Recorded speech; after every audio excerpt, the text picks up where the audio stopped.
నమస్తే SDV news కి స్వాగతం. ముందుగా బులెటిన్ లో హెడ్లైన్స్.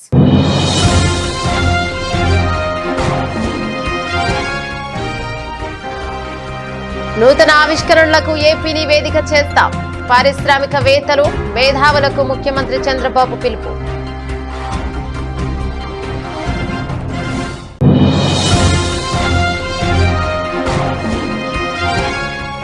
తాడేపల్లిలో స్థానిక సంస్థల ప్రజాప్రతినిధులతో జగన్ సమావేశం. విలువలు, విశ్వసనీయతను నమ్మే వ్యక్తిని నేను అంటూ జగన్ ప్రసంగం.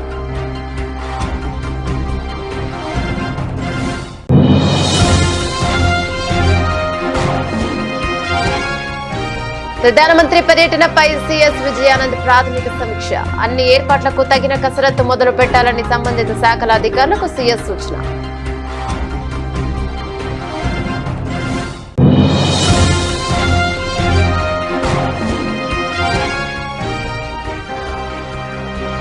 పాస్టర్ ప్రవీణ్ కుమార్ మృతిపై స్పందించిన భార్య. తన భర్త మరణాన్ని రాజకీయం చేయొద్దని వినతి. రాష్ట్ర ప్రభుత్వం తలపెట్టిన రతన్ టాటా ఇన్నోవేషన్ హబ్ ని తీర్చిదిద్దేందుకు వన్ ఫ్యామిలీ వన్ ఎంటర్ప్రైజర్ సంకల్పాన్ని నిజం చేసేందుకు పారిశ్రామికవేత్తలు, కార్పొరేట్ సంస్థలు, ప్రొఫెసర్లు, మేధావులు ముందుకు రావాలని ముఖ్యమంత్రి నారా చంద్రబాబు నాయుడు పిలుపునిచ్చారు. ఆంధ్రప్రదేశ్ నుంచి కొత్తగా పారిశ్రామికవేత్తలు రావాలని, నూతన ఆవిష్కరణలకు ఏపీ హబ్ కావాలని, అదే స్థాయిలో పెట్టుబడులు కూడా ఆశిస్తున్నామని అన్నారు. అందరిలో స్ఫూర్తి నింపేందుకే ఇన్నోవేషన్ కు హబ్ కు రతన్ టాటా వంటి గొప్ప వ్యక్తి పేరు పెట్టామని చెప్పారు. సచివాలయంలో పలువురు ప్రముఖ పారిశ్రామికవేత్తలు, విద్యావంతులతో రతన్ టాటా ఇన్నోవేషన్ హబ్ గురించి ముఖ్యమంత్రి సమావేశం అయ్యారు. ఆర్బీఐ వైస్ చైర్మన్ గా వ్యవహరిస్తున్న Tata group, Tata science chairman N Chandrasekhar సహా మరికొందరు ప్రముఖులు వీడియో కాన్ఫరెన్స్ ద్వారా సమావేశంలో పాల్గొన్నారు. భారతీయులు దేశ విదేశాల్లో ఎంటర్ప్రెన్యూర్లుగా ఎదిగారని, అలాగే తలసరి ఆదాయంలోనూ విదేశీయులు కన్నా ఎక్కువ ఆర్జిస్తున్నారని, వారిలో 30% తెలుగు ప్రజలు ఉన్నందుకు తనకు గర్వంగా ఉందని ముఖ్యమంత్రి అన్నారు. ఇక నిజానికి ఇప్పుడు తెలుగు ప్రజలు ఈ స్థాయికి చేరుకోవడానికి తాను మొదటిసారి ముఖ్యమంత్రి అయినప్పుడు తీసుకువచ్చిన సంస్కరణ ఫలితమని చెప్పారు. ఇక సిఐఐ సమావేశాలు నిర్వహించడం, ఇంజనీరింగ్ కాలేజీలు నెలకొల్పడం, మైక్రోసాఫ్ట్ సహా ప్రముఖ కంపెనీలు ఏర్పాటయ్యేలా చూడడంతో హైదరాబాద్ దశ మారిపోయిందన్నారు. మీ అందరినీ చూస్తుంటే చాలా గర్వంగా ఉంది. రాజకీయాలలో ఎప్పుడు విలువలు, విశ్వసనీయత ఉంటారని నేను చాలా గట్టిగా నమ్మే వ్యక్తిని. నేను అలాగే ఉంటా, పార్టీ కూడా అలాగే ఉండాలని మొట్టమొదటి నుంచి ఆశించా. కష్టకాలంలో మీ అందరూ చూపించిన తెగువ స్ఫూర్తికి హ్యాట్స్ ఆఫ్ అని స్థానిక సంస్థల వైఎస్ఆర్సీపీ ప్రజాప్రతినిధులు, పార్టీ అధ్యక్షుడు మాజీ సీఎం వైఎస్ జగన్మోహన్ రెడ్డి ప్రశంసించారు. రాష్ట్రంలో ఇటీవల జరిగిన స్థానిక సంస్థల ఎన్నికల్లో అధికార పార్టీ ప్రలోభాలకు లొంగకుండా, బెదిరింపులు, అక్రమ కేసులు, దాడులకు వెరవకుండా పార్టీ కోసం గట్టిగా నిలబడిన వైఎస్ఆర్సీపీ ప్రజాప్రతినిధులను అభినందించారు. తాడేపల్లిలోని పార్టీ కేంద్ర కార్యాలయంలో వైఎస్ఆర్సీపీ స్థానిక సంస్థల ప్రజాప్రతినిధులతో వైఎస్ జగన్ సమావేశమయ్యారు.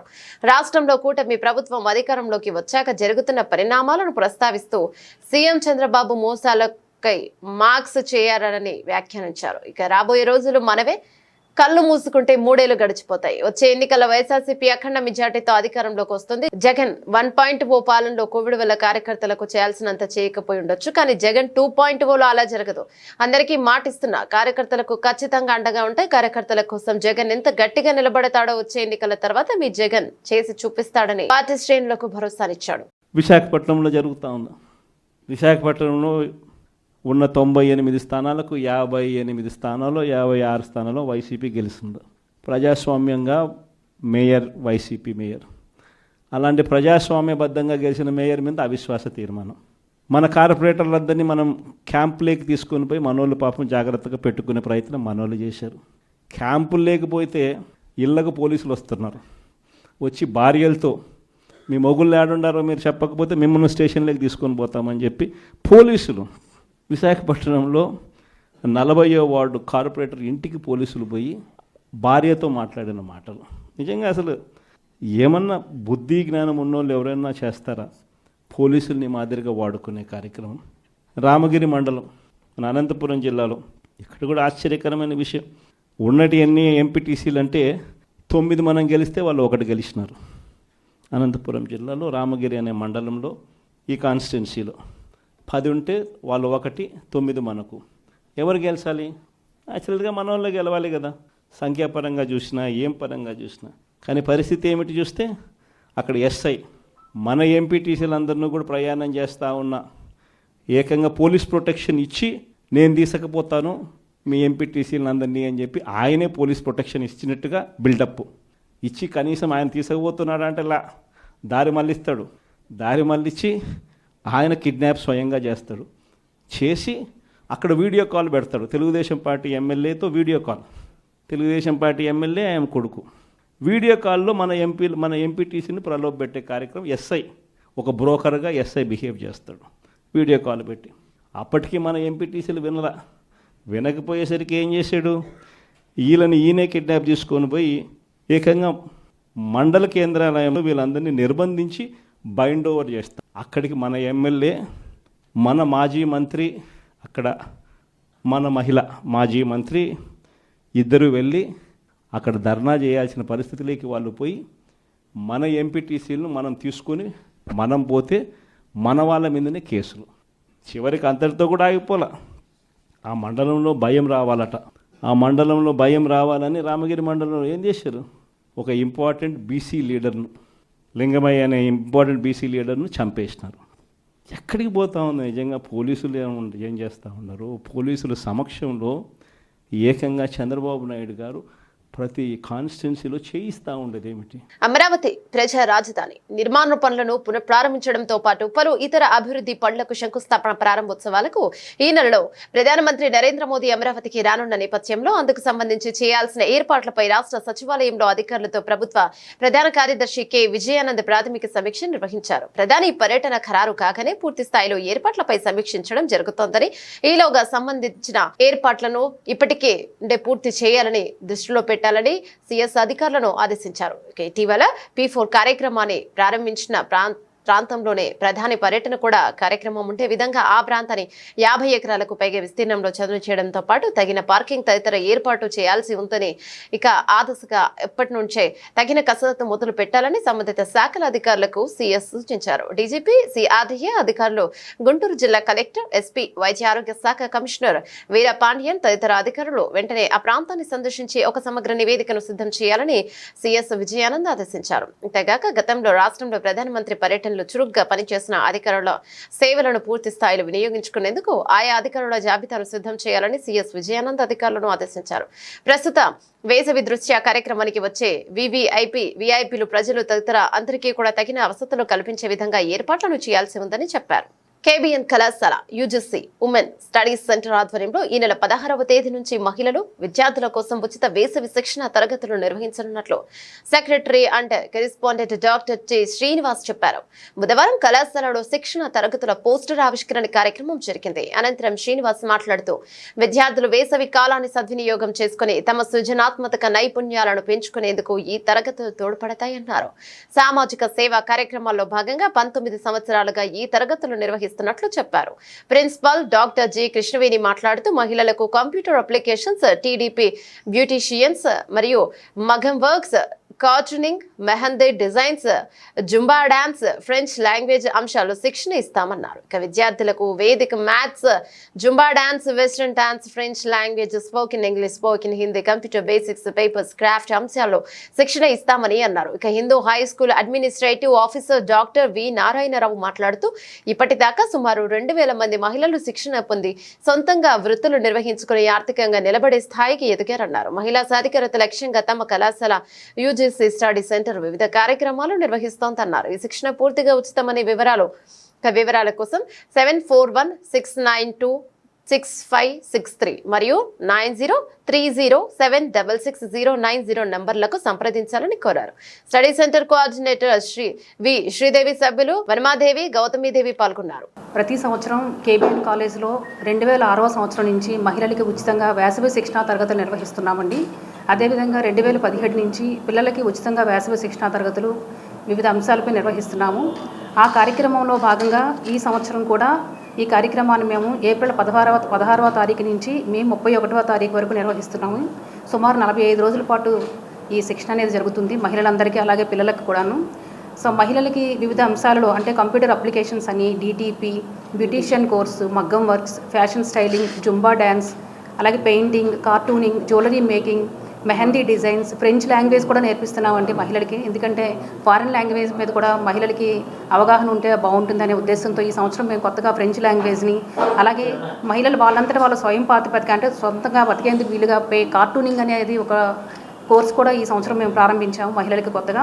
అలాగే ఇందులో భాగంగా పిల్లలకు కూడా చాలా కోర్సులు, వేదిక్ మ్యాథమెటిక్స్, పిల్లల యొక్క మేధస్సుని పెంచే విధంగా వాళ్ళకి వేదిక్ మ్యాథమెటిక్స్పై ఒక తర్ఫీదు ఇస్తున్నామండి. అలాగే కంప్యూటర్ బేసిక్స్ మీద నాలెడ్జ్ ఇవ్వడం, అలాగే పెయింటింగ్స్ ఎలా వేయాలి, పిల్లలు పెయింటింగ్స్లో ఎలా డ్రా చేయాలనే దాని మీద కూడా ఒక కార్యక్రమాలు నిర్వహిస్తున్నాము.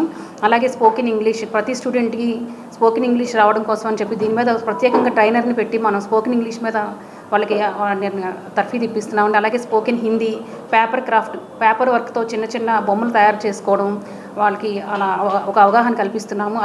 నమస్తే అండి, నా పేరు Sridevi, UGC women's studies centre కన్వీనర్ని. ఈ సంవత్సరం మేము వేసవి శిక్షణ తరగతులు ప్రారంభించాము.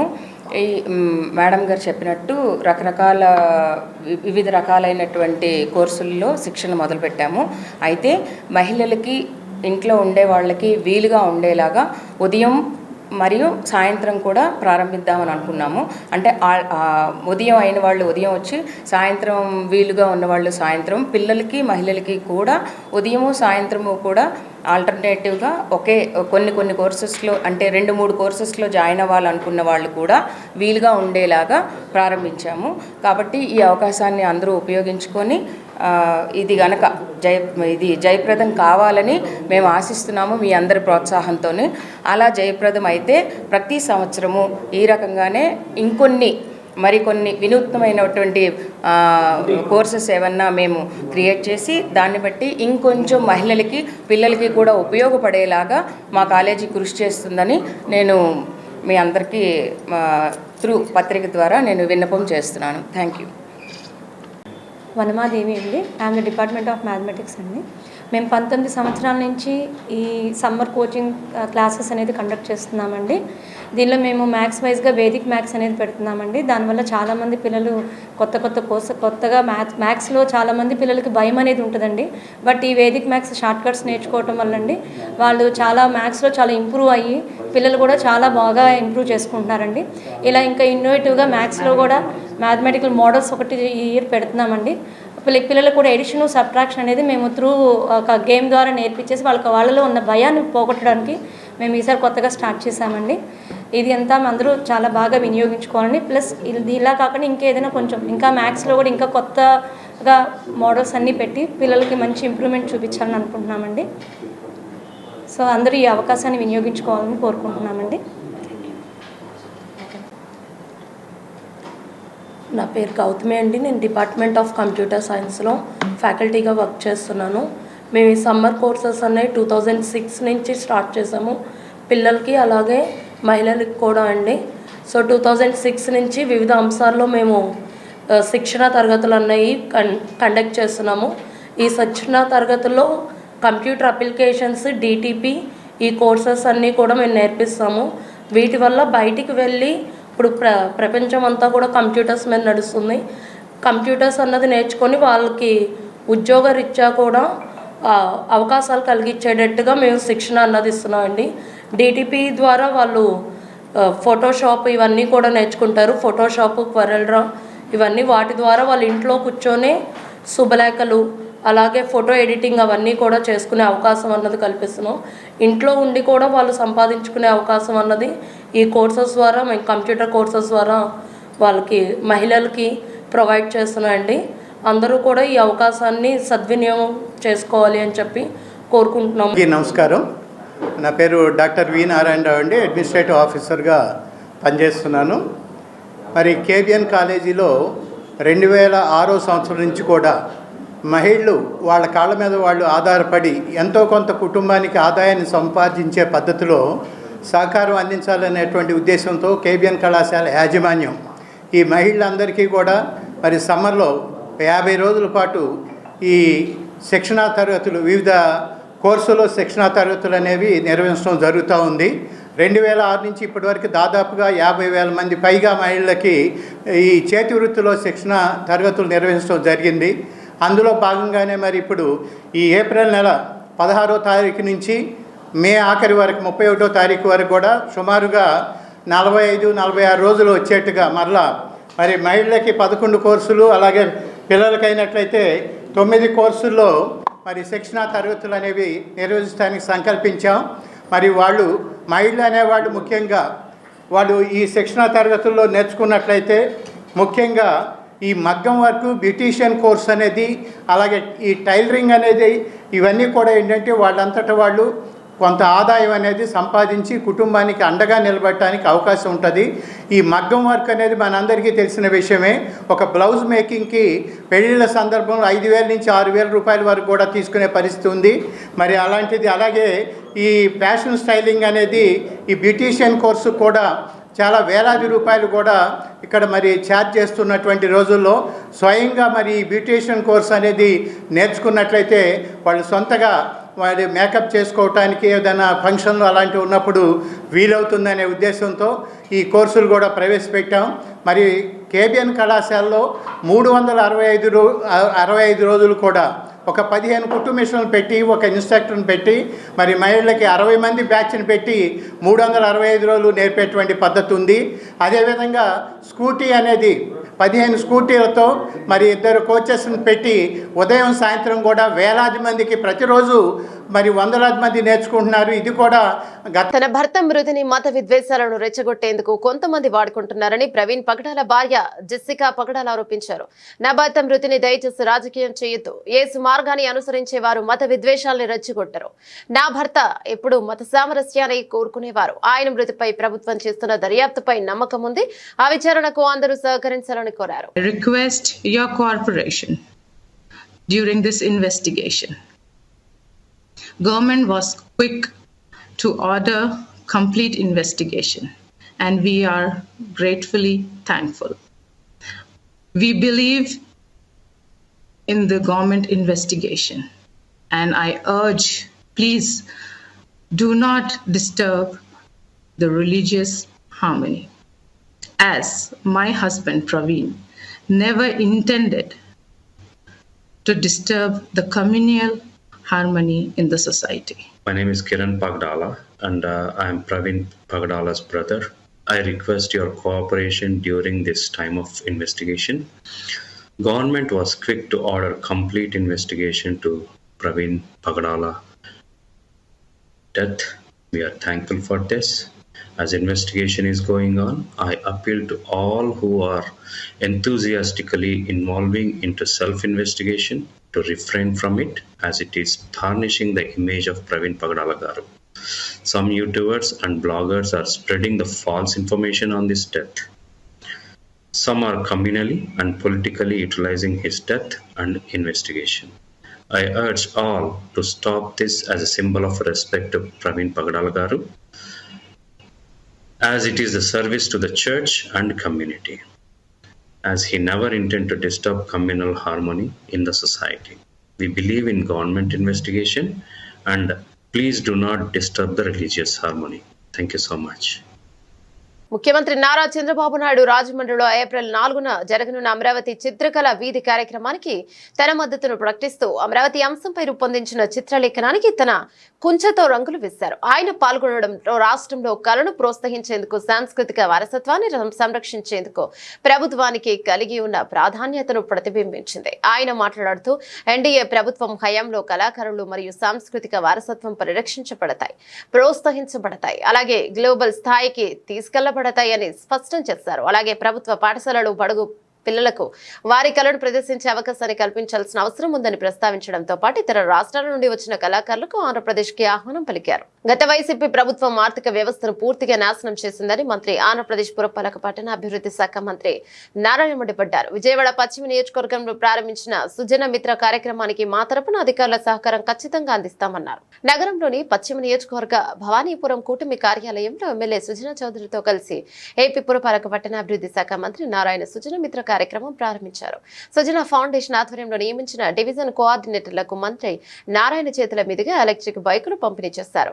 2004 నుంచి సుజనా చౌదరి నాకు పరిచయం ఉంది. ఇక ఇద్దరం కలిసి అనేక స్వచ్ఛంద కార్యక్రమాలు చేశామని గుర్తు చేసుకున్నారు.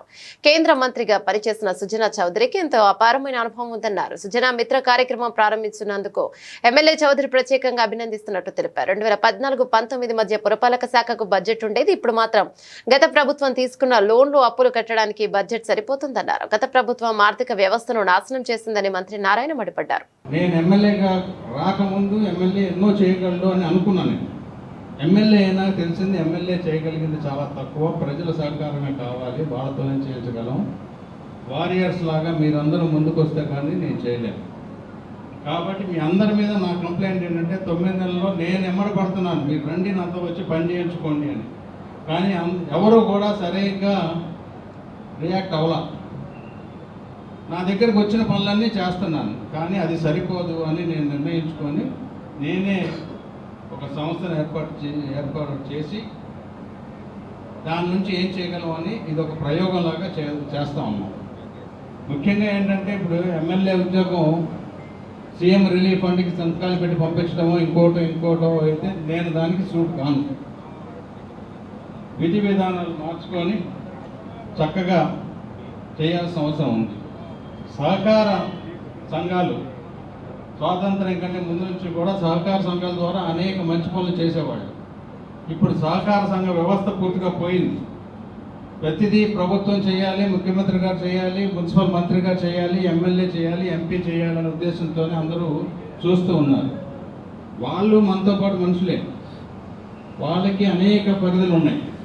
దయచేసి ప్రభుత్వం అందులో ఇప్పుడున్న మరొక ప్రభుత్వ పరిస్థితి లోగడ జరిగిన 5 సంవత్సరాల్లో ఎంత మాట్లాడద్దు అనుకున్నా కూడా ఇందాక ఆయన విఎస్ఆర్ గారు చెప్పినప్పుడు 58 సంవత్సరాల్లో ఎమ్మెల్యేలు ఉన్నారు చేశారు అని అంటే గత 58 సంవత్సరాల్లో ఎంతోమంది ముఖ్యమంత్రులు వచ్చారు. అశోకుడు చెట్టు నాటాడని ఇప్పటికీ మనం చెప్పుకుంటున్నాం, మంచి పని కాబట్టి. మొన్న 5 సంవత్సరాల్లో మంచి పని కాకుండా విధ్వంస చర్య ఏం చేశారని చెప్పుకోవడానికి దిశగా ఉంది ప్రభుత్వం. నేను గత 11 ఏళ్ళ నుంచి ఏ పని చేసినా ఆలోచించి చేస్తాను. మొదట మీరు కేంద్ర మంత్రిగా చేసి 2 సార్లు 12 ఏళ్ళు ఎంపీ చేసి ఎమ్మెల్యేగా ఏంటంటే వద్దు అంటే పార్టీ ఆదేశాలు. విజయవాడ ఈస్ట్ వెస్ట్ మాత్రం అస్సలు వద్దు అంటే వద్దు నా మాట నుండి. గత ఇప్పుడు మొదటిసారి 83లో 85లో ఒకసారి గెలిచారు. ఇక్కడ పైగా బీజేపీ చాలా ఇబ్బంది అవుతుంది. నా మాట ఏంటంటే కాదు, ధైర్యంగా సాధించారు. సాధిస్తున్న ఎవ్వరికి ఎటువంటి ఇబ్బంది లేకుండా అన్ని ఆయనే చూసుకున్నారు, చేశారు. చేసిన దాన్ని వాళ్ళు వచ్చిన తర్వాత వాళ్ళ ప్రభుత్వం దాని అందరికీ తెలుసు. ఆ ప్రభుత్వం ఇక్కడ ఉదయభాన్ గారు కూడా సఫరస్ ఉన్నారు. ఆ ప్రభుత్వం వాళ్ళు ఎవరో నన్ను ఎయిర్పోర్ట్లో కనపడి ఏదో ఆ ప్రభుత్వం గురించి బాగా చెప్తా ఉంటే నేను 9 పాయింట్లు అడుగుతానండి. ఆ 9 పాయింట్లు ఏది కరెక్ట్ అన్నా నేను రాజకీయాల్లో తప్పుకుంటానంటే నాకేంటి అడగండి. పట్టాల పాస్బుక్ మీద మన తాతలు మనకి ఇచ్చిందని ఆయన ఫోటో ఏంటండి ఆ పొరపాటేనండి చెప్పామండి అన్న. ఊళ్ళో పనిచేసే రాళ్ళ మీద ఆయన ఫోటో ఏంటండి ఆ పొరపాటేనండి. ప్రజా వేదిక కూర్చేటువంటి అది గవర్నమెంట్ మనం కూర్చోవడం ఏంటని అది తప్పారు. వైజాగ్లో కట్టిన బిల్డింగ్ ఏంటంటే అది తప్ప. రాధా గారికి మరియు వేదికను వహించిన అనేక మంది నాయకులకి, ఇక్కడికి వచ్చేసిన కార్పొరేటర్లకి, ప్రజాప్రతినిధులకి, పుర ప్రముఖులకి, మీడియా పర్సన్స్కి నమస్కారాలు. సుజనా చౌదరి గారు నాకు 2004 నుంచి పరిచయం, అంటే 20 years. అనేక స్వచ్ఛంద కార్యక్రమాలు మేము ఇద్దరు కలిసి చేస్తున్నాం. వారు హెల్త్ ఏరియాలో చూసేవారు, నేను ఎడ్యుకేషన్ ఏరియాలో చూసేవాడు. ఆ విధంగా రాష్ట్రం మొత్తం, అది కూడా కంబైన్డ్ స్టేట్లో ఆ కార్యక్రమాలు నిర్వహించాం. ఆ విధంగా మా ఇద్దరి యొక్క పరిచయం. ఈరోజు వెస్ట్ కాన్స్టిట్యున్సీకి వారు శాసనసభ్యులుగా ఎన్నుకోవటం, వారికి అపారమైన అనుభవం ఉంది.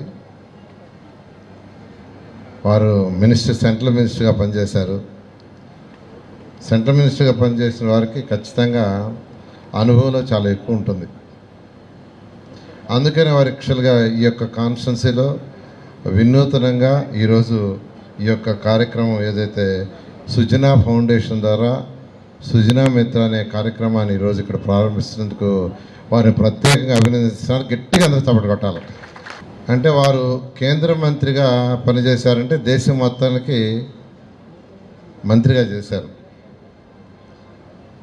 ఇప్పుడు ఒక కాన్స్టిట్యున్సీకి ఎమ్మెల్యే, ఆ కాన్స్టిట్యున్సీని ఒక తీర్చిదిద్దాలి, ఒక బెస్ట్ కాన్స్టిట్యున్సీగా దేశంలో చేయాలనే ఉద్దేశంతో వారు ఎంతో తహతలాడుతున్నారు. నాకు తెలిసిన విషయం, నాతో అనేకసార్లు మాట్లాడారు. ఎలా యాక్చువల్గా ఈరోజు వర్క్స్ ముందుకు పోవట్లేదు, అనుకున్న వర్క్స్ వెంటనే ముందుకు పోవట్లేదు, ఏం చేయాలి, ఎలా చేయాలి, ఇలా ఉంది పరిస్థితి ఏందని అనేక సార్లు నాతో డిస్కస్ చేయడం జరిగింది.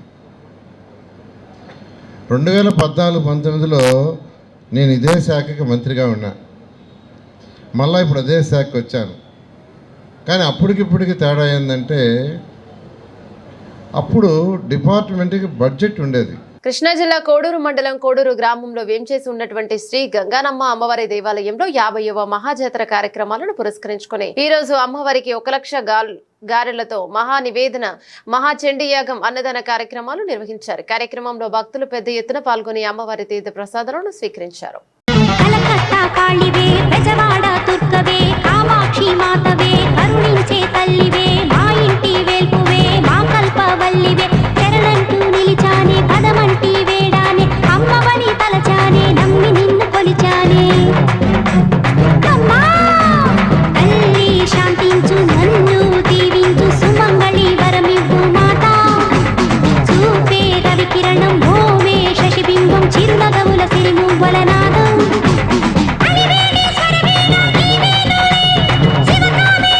టీడీపీ కార్పొరేటర్ బాలపై కొంతమంది రాజకీయ నిరుద్యోగులు అనవసర విమర్శలు చేస్తున్నారని టీఎన్జీయూసీ సెంట్రల్ అధ్యక్షులు గరిమెల చిన్న ఆరోపించారు. గతంలో ఆయన సహాయంతో లబ్ధి పొందిన ఓ యూనియన్ నేత కూడా ఇప్పుడు విమర్శలు చేయడం విడ్డూరంగా ఉందన్నారు. చేసిన విమర్శలు నిరూపిస్తే తాము రాజకీయ సన్యాసం తీసుకుంటామని సవాలు విసిరారు. టీడీపీ కార్పొరేటర్ బాలపై అసత్య ఆరోపణలు చేస్తే సహించేది లేదని టీఎన్జీయూసీ సెంట్రల్ నియోజకవర్గ అధ్యక్షుడు గరిమెల చిన్న స్పష్టం చేశారు.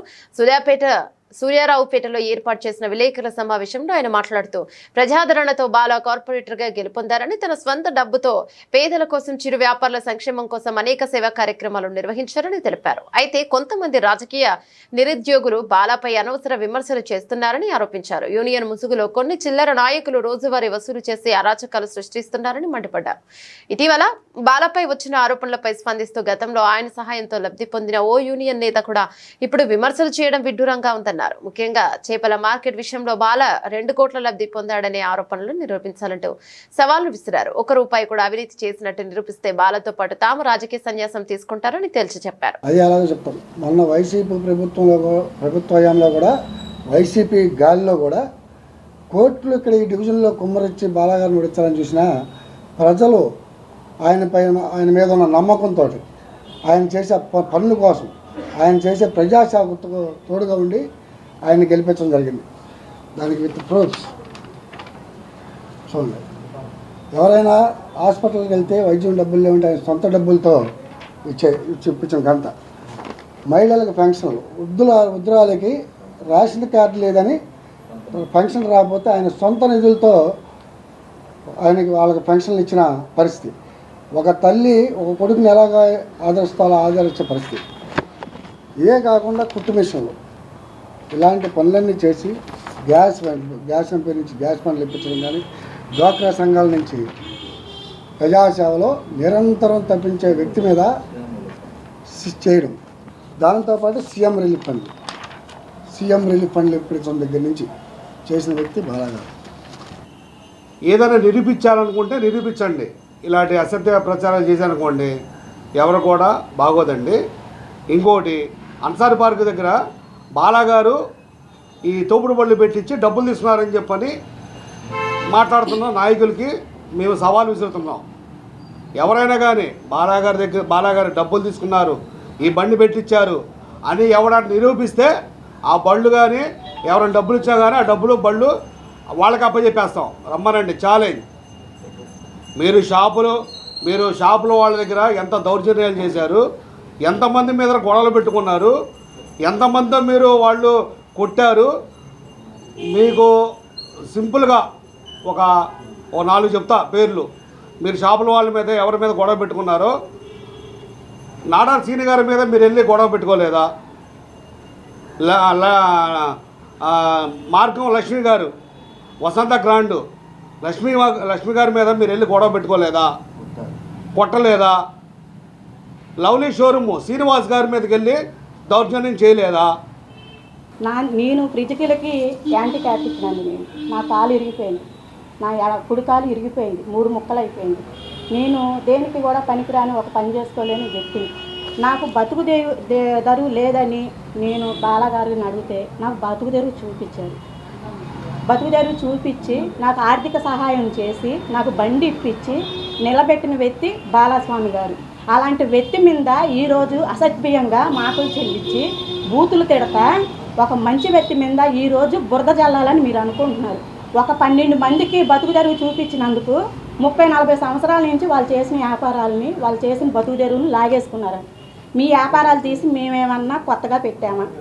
మీ బతుకు తెరువులు మీకున్నాయి, మాకు బతుకు తెరువు చూపించారు.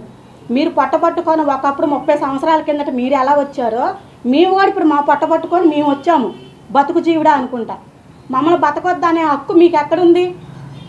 ఒక యూనియన్ ముసుగులో మీరుండి ఒక రౌడీ రాజ్యాంగం మీరు చేస్తున్నారు. ఏ రాజ్యాంగంలో ఏమైనా రాశారా? ఇక 40-30 సంవత్సరాలే బతికే వాళ్ళు బతకాలని, కొత్త వాళ్ళకి ప్లేస్ లేదు, కొత్త వాళ్ళకి చోటు లేదు ఏమన్నా రాజ్యాంగంలో రాసి మీకు ఇచ్చారా?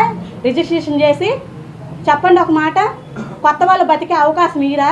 పేదలకు పోషక విలువలు అందించే పాల ధరను పెంచడం అన్యాయమని సిపిఐ నగర కార్యదర్శి జి కోటేశ్వరరావు అన్నారు. పెంచిన పాల ధరను ఉపసంహరించాలని కోరుతూ సిపిఐ ఆధ్వర్యంలో పాల ఫ్యాక్టరీని దగ్గర ధర్నా చేశారు. ఈ సందర్భంగా కోటేశ్వరరావు మాట్లాడుతూ ఏడాదికి 2 సార్లు పాల ధరను పెంచడంతో పేదలపై భారం పడుతోందన్నారు. పాడి రైతు ప్రయోజనాలతో పాటు వినియోగదారుల ప్రయోజనాలను దృష్టిలో పెట్టుకుని పాల ధరను నిర్ణయించాలన్నారు. పెంచిన పాల ధరను ఉపసంహరించకపోతే సిపిఐ ఆధ్వర్యంలో ఆందోళన కార్యక్రమాలు నిర్వహిస్తామని హెచ్చరించారు. పెరిగేటటువంటి ధరలకు అనుగుణంగా నిత్యావసర వస్తువుల ధరలు పెరిగే ప్రజలందరూ కూడా తీవ్రమైనటువంటి ఇబ్బంది పడుతున్నటువంటి పరిస్థితిలో ఈ రోజున మరలా కృష్ణా మిల్క్ యూనియన్ పెంచడం అనేటటువంటిది సరైనటువంటిది కాదు. 2024-2025 వార్షిక సంవత్సరానికి సంబంధించి 1200 రూపాయల టర్నోవర్ చేస్తే అందులో 200 కోట్ల రూపాయలు లాభం ఆర్జించింది కృష్ణా మిల్క్ యూనియన్.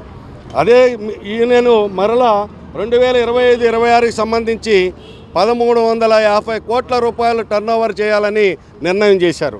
1350 కోట్ల రూపాయల టర్నోవర్ చేస్తే గత సంవత్సరం వచ్చినటువంటి 200 కోట్ల రూపాయలు ఆదాయం కొంటే కూడా మరి ఆదాయం పెరిగేటటువంటి పరిస్థితి ఉన్నది.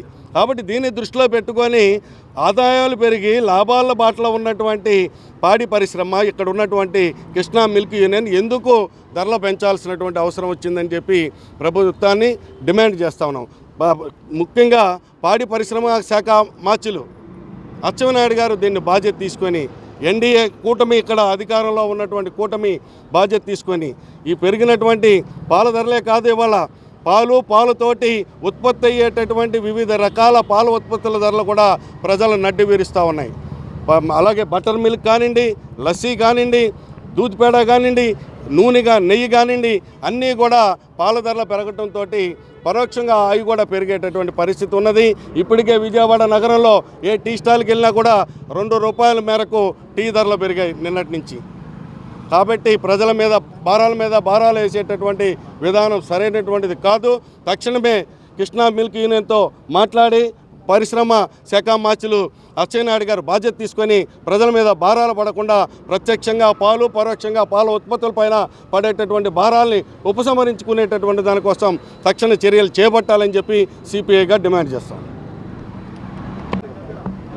కూటమి ప్రభుత్వం ఎన్నికల ముందు నిత్యావసర వస్తువుల ధరలు పెంచడానికి చెప్పి వాగ్దానం చేయడం జరిగింది. దానిలో భాగంగానే పాలు కూడా నిత్యావసర వస్తువుల్లో ఒక భాగంగా ఉన్న పాలని దాదాపు సంవత్సరానికి 2-3 సార్లు రేట్లు పెంచడం అనేది చాలా దుర్మార్గమైన విషయం. ఒకవైపు పాల మీద ఆదాయం బాగానే ఉందని చెప్తున్నారు, చెప్తూనే మళ్ళీ ఇప్పుడు ₹2 లీటర్కి ₹2 పెంచడం జరిగింది. అలాగే పాలు రేట్లు పెంచడం ఒకటే కాకుండా పాల వల్ల ఏవైతే తయారవుతాయో అవన్నీ కూడా రేట్లు పెరిగే పరిస్థితి. టీ దగ్గర నుంచి, మజ్జిగ దగ్గర నుంచి, అలాగే పాలతో చేసే స్వీట్స్ దగ్గర నుంచి కూడా ప్రతి ఒక్కటి కూడా రేట్లు పెంచే పరిస్థితి ఉంది. చిన్నపిల్లల దగ్గర నుంచి వృద్ధుల వరకు కూడా పాలు ఉపయోగించుకునే పరిస్థితి. ఎందుకంటే చిన్నపిల్లలకు కానీ వృద్ధులకు కానీ ఈరోజు పాలు లేని పరిస్థితి. ఎందుకంటే మనం ఏ అనారోగ్యం వచ్చినా సరే పాలు ముందు ఉండాలి. అలాంటి పాలని రేట్లు పెంచి ఈరోజు చిన్నపిల్లల్ని అలాగే వృద్ధుల్ని ఎవరినైనా కానీ వాళ్ళని ఇబ్బంది పెట్టే పరిస్థితిలో కూటమి ప్రభుత్వం ఉంది.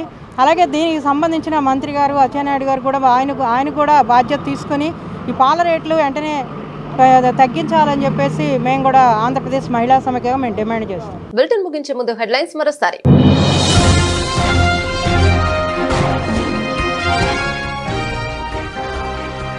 నూతన ఆవిష్కరణలకు ఏపీని వేదిక చేస్తాం. పారిశ్రామికవేత్తలు, మేధావులకు ముఖ్యమంత్రి చంద్రబాబు పిలుపు.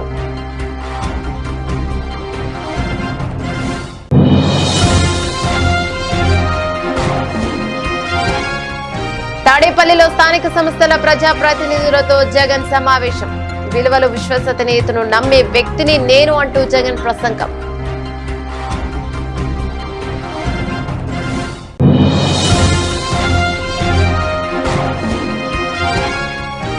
ప్రధానమంత్రి పర్యటనపై సీఎస్ విజయానంద్ ప్రాథమిక సమీక్ష. అన్ని ఏర్పాట్లకు తగిన కసరత్తు మొదలు పెట్టాలని సంబంధిత శాఖల అధికారులకు సీఎస్ సూచన.